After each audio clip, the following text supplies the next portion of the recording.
Merci Madame la Présidente. Nous avons dans notre pays, malheureusement, un modèle de transition vers l'âge adulte qui est grippé, qui est marqué par une forte reproduction sociale, dans son système éducatif en particulier, mais aussi par une faible mobilité sociale, qu'elle soit verticale ou horizontale.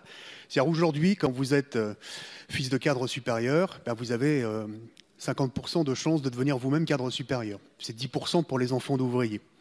Et à contrario, quand vous êtes fils d'ouvrier, aujourd'hui, vous avez 50% de chances de devenir vous-même ouvrier et très peu de chances de devenir cadre supérieur. Et on retrouve cela aussi dans les filières sélectives et en particulier dans les classes préparatoires aux grandes écoles où seulement 6% d'enfants, d'élèves, sont issus de la classe ouvrière.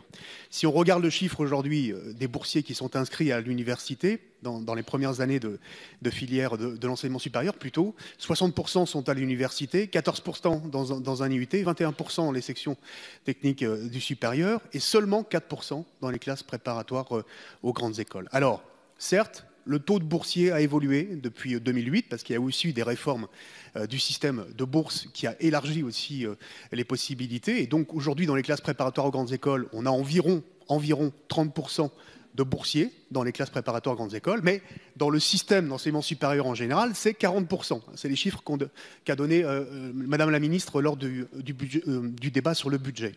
Et donc il y a un différentiel. Et notre amendement consiste à fixer un pourcentage minimal de bacheliers retenus, bénéficiaires d'une bourse nationale de lycée, pour leur reconnaître un droit à l'accès aux filières sélectives et notamment aux classes préparatoires aux grandes écoles. Oui, alors vous pouviez